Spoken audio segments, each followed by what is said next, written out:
Did you know that many illnesses don't start in the body, but in the mind? Constant thoughts, worries that don't stop, and emotions stored up for years don't just disappear. The body hears it all, absorbs it, and over time it manifests. What you think about every day, what you silently fear, what you avoid feeling so you don't seem weak, all leave a mark, sometimes invisible at first, but it is very real. It isn't always about a physical cause, because sometimes what hurts on the inside begins to express itself on the outside in the form of insomnia, unexplained aches, exhaustion with no apparent reason, or a pressure in the chest that just won't go away. We live in a society that applauds productivity but rarely teaches us to pause. It demands results, yet ignores emotional well-being.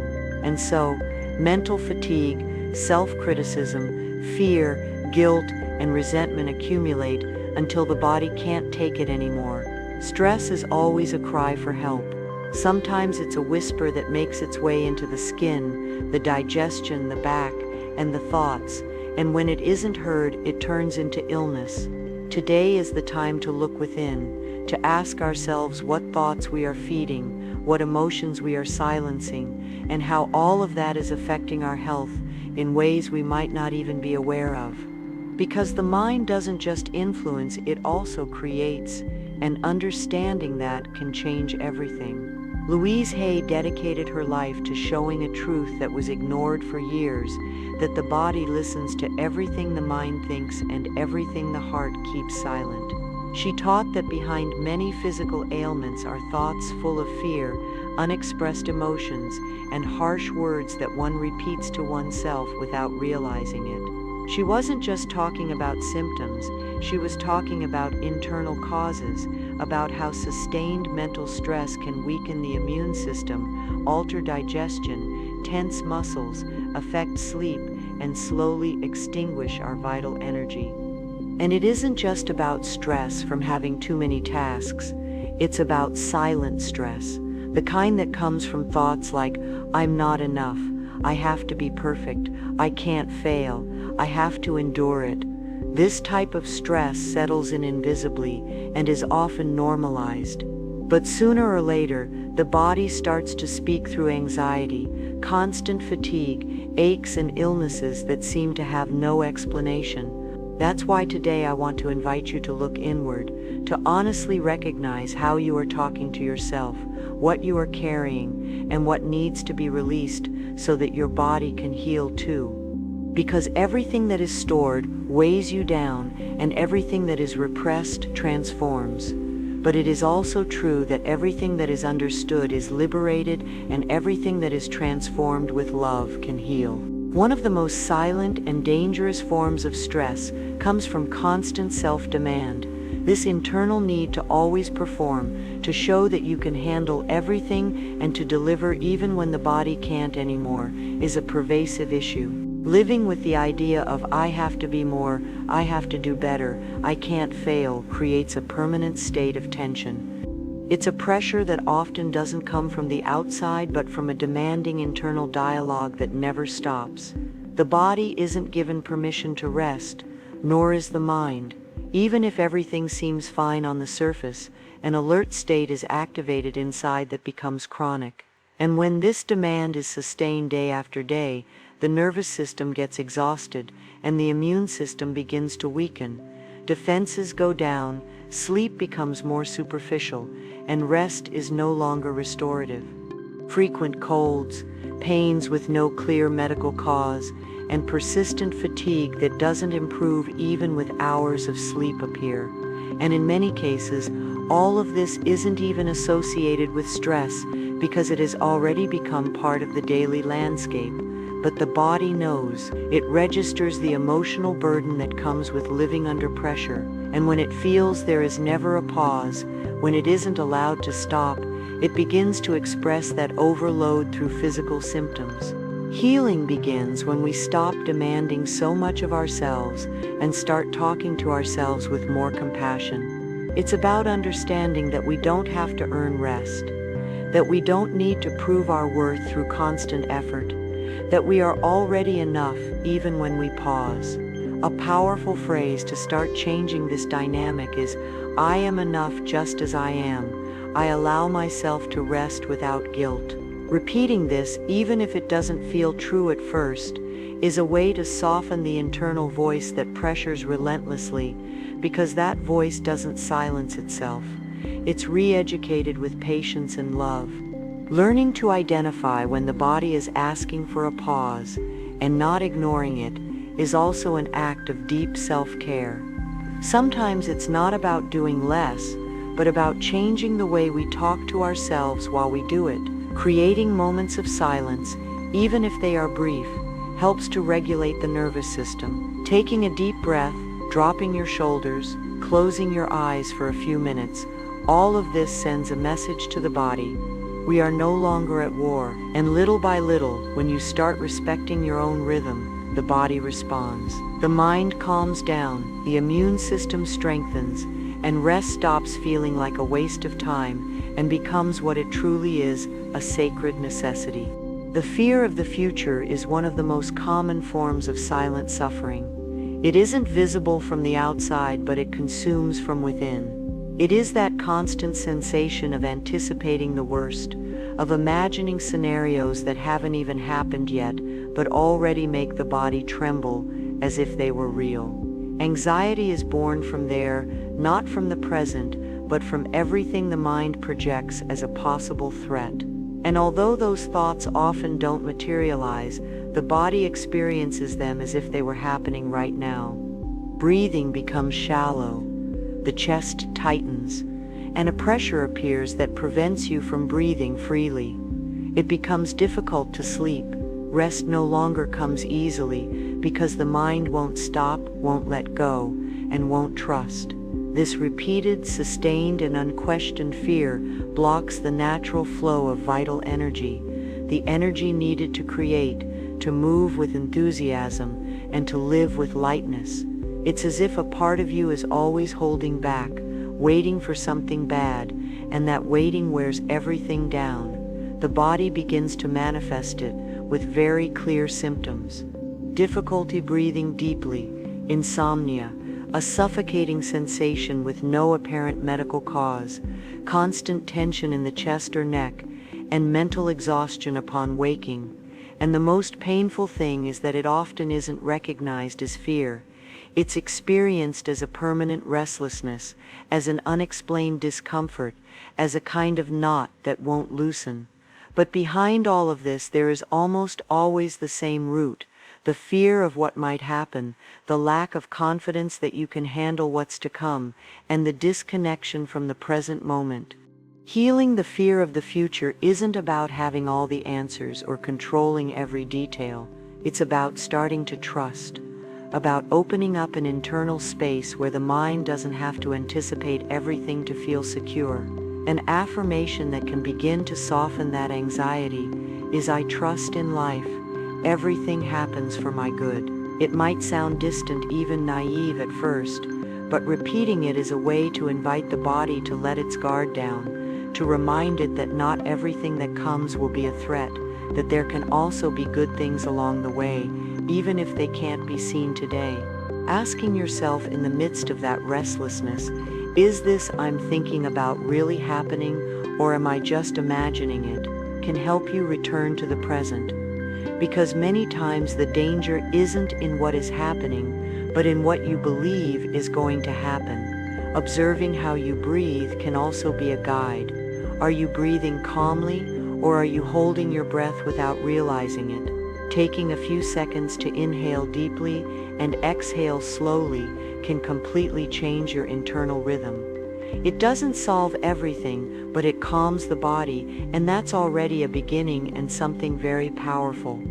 Ask yourself, what would happen if, for today, you were to let go of the need to control the future? What if you gave yourself permission to trust, even for just a few minutes? How much energy could you release? How much space would open up in your mind, your chest, your life? You don't need to have certainties to be at peace. You just need to stop feeding so much fear. because sometimes the greatest relief comes not from knowing what's to come, but from allowing yourself to be here now, without fighting against everything that isn't yet. One of the deepest forms of stress comes from the way we talk to ourselves when we are in difficult moments. It is not just a demanding voice, it is a voice that sometimes becomes cruel, especially when we need support the most. When the body gets sick, we often don't respond with kindness. Reproach appears. You're like this again. You can't still be this weak. This is happening because you didn't do things right. When anxiety arrives, the internal dialogue doesn't console. On the contrary, it attacks. You're losing control. You're no good for this. You'll never be completely well. These types of thoughts aren't just fleeting phrases. They are wounds that reopen again and again inside the mind until the body begins to manifest them, because there is no possible rest when the mind is a hostile place.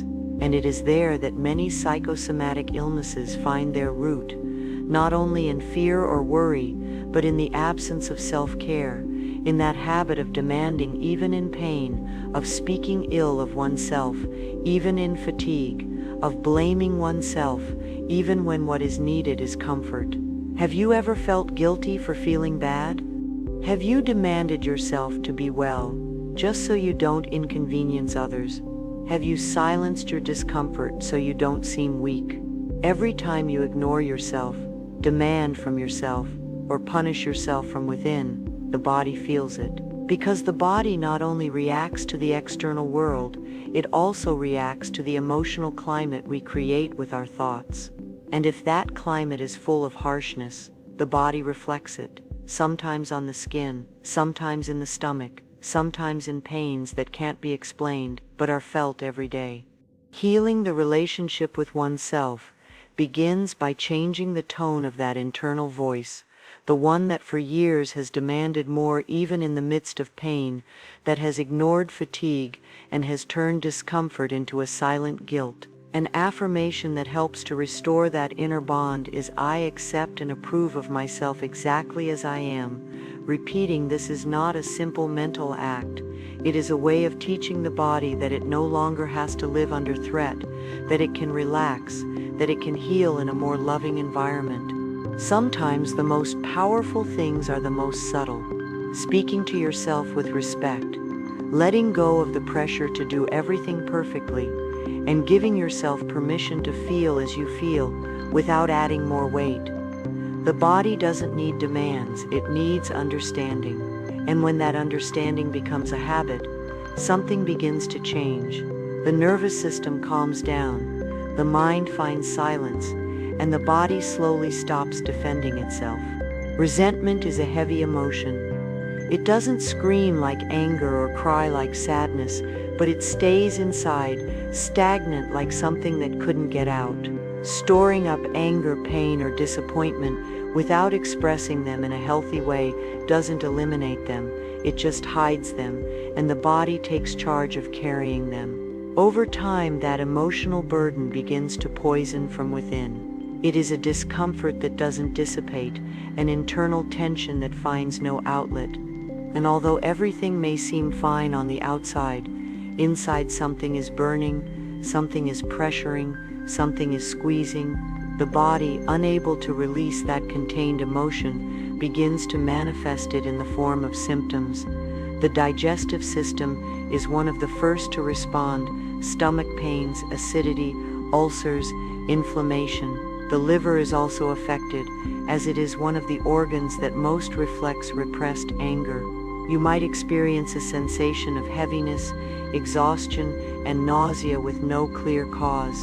And often these discomforts repeat without finding a medical explanation, because the root isn't in what you eat or drink, but in what hasn't been said, what hasn't been released, and what is still burning in silence. Stored resentment acts like a slow poison. It doesn't just damage the relationship with others, it also deteriorates the relationship with oneself, because every time you hold on to what hurts, a little more of your vitality, joy, and inner clarity is extinguished. Releasing resentment doesn't mean justifying what happened or erasing the pain. It means stopping carrying something that still hurts, even though it is over. It is letting go out of self-love, not out of obligation. A powerful affirmation to begin this process is, I release the past with love. I choose to forgive, to be at peace. This phrase isn't directed at the person who hurt you. It's directed at your own body, at the mind that has held on to that memory, at the heart that deserves to rest. The act of forgiving, when it comes from within, brings physical relief. The stomach relaxes. The tension in the chest loosens. The liver stops holding emotions that don't belong to it. And most importantly, vital energy that was previously trapped in resentment is recovered. Sometimes it's enough to write what wasn't said, to give a voice to the anger in a safe space, to acknowledge the damage without softening it, but also without continuing to relive it, because the past has already happened. What continues to hurt is what is still being held on to, and when you choose to let go, you make way for something much more valuable than reason or pride, inner peace. Denying what you feel doesn't make it disappear, it just pushes it inward, where the body stores it without knowing for how long. Repressing emotions like sadness, anger, or fear is a way of disconnecting from yourself.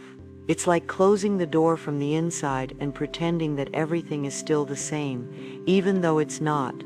When emotions are repressed, the body becomes tense. Energy no longer flows. There is no space to feel with clarity or to rest deeply.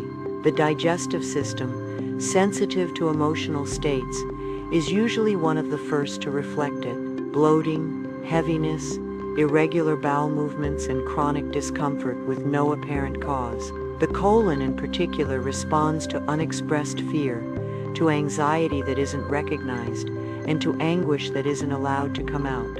And it is no coincidence that many people with emotional rigidity also live with bodily rigidity, tense shoulders, a stiff neck, a clenched jaw. The body becomes a shell. Denying what you feel is a learned strategy, perhaps because at some point you believed that showing emotions was a sign of weakness, or because expressing pain wasn't safe. But every emotion that isn't allowed to be felt becomes trapped, and what isn't released is somatized. Over time, these blockages not only affect the body, but also extinguish the connection with intuition, with creativity, and with the desire to live with presence, because feeling is also a form of existence. Healing is not just understanding what is happening, it is also allowing yourself to feel what you carry inside. Giving space to emotions is not surrendering to chaos. It is opening a door to liberation, because what isn't felt stagnates, and what stagnates ends up hurting. A key affirmation to reconnect with that forgotten part is, I allow myself to feel my emotions also need space. That phrase doesn't seek to intensify the pain, but to soften the repression. When you stop fighting against what you feel, something in the body begins to relax. The stomach decompresses, the chest regains lightness, and energy circulates again. What emotion have you been holding in for a long time? What part of you needs to be recognized without judgment or hurry? Creating a space of intimacy, even if it's brief, to name what you're feeling can be profoundly healing. You don't need to explain it or fully understand it. It's enough to recognize it. Sometimes writing without a filter, crying without guilt, or talking softly to yourself is enough for the body to stop carrying so much alone. What if you stopped demanding yourself to be well all the time? What if feeling were a way to liberate yourself and not to lose control? There are times when emotion needs to be expressed, not to stay but to leave. And when it's allowed to do so, the body is grateful, because everything that finds its outlet stops hurting. Stress doesn't always arrive like a storm. Sometimes it is a slow, almost invisible accumulation. It builds up day after day with every task you can't let go of. with every "I have to" that takes precedence over your own well-being, and with every moment you choose to support others and not yourself. It's about never stopping, living for what others need, and giving without measure, without pause, without asking how you are on the inside, until the body can't take it anymore, and says so without asking permission through exhaustion, deep sadness, or collapse. This state has a name: burnout. It is a type of emotional, mental, and physical exhaustion caused by prolonged and poorly managed stress. It isn't simply being tired, it's feeling like there's no energy left for anything, that any minimal task becomes unmanageable, that the mind is saturated and the body doesn't respond. Burnout doesn't appear overnight. It forms little by little when you don't get enough sleep, when you ignore the body's signals, and when self-demand becomes the automatic mode, and sometimes it's disguised as responsibility, as commitment, as this is how it should be, until the collapse comes. It is common for this type of exhaustion to be accompanied by symptoms like mental confusion, apathy, irritability, insomnia, persistent physical pains, difficulty concentrating, and a sense of emptiness that nothing can fill. And even if you continue to meet all your external obligations, inside there are no longer any forces, because you can't live by putting out fires all the time without eventually burning out. Healing from deep exhaustion doesn't begin by doing more, but by doing less. It's not about abandoning everything, but about recovering your own space, about understanding that being available for others shouldn't mean being absent for yourself. An affirmation that can begin to change this dynamic is, "I also deserve care, rest, and love." Repeating it is a way to give value back to your energy, your time, and your well-being. It isn't selfishness, it's balance. It's recognizing that nobody can hold everything together forever, and that it's not necessary to demonstrate strength at the cost of your health. Sometimes the most urgent thing isn't to solve, to perform, or to respond. It's to stop and listen to what the body is asking for. What part of you is tired of being in the background? Where have you been giving more than you have? Taking care of yourself can be as simple as saying "not today," as turning off your phone, as going for a walk with no specific destination. It can also be talking to someone you trust and finally naming what weighs on you, or simply allowing yourself a day without demands.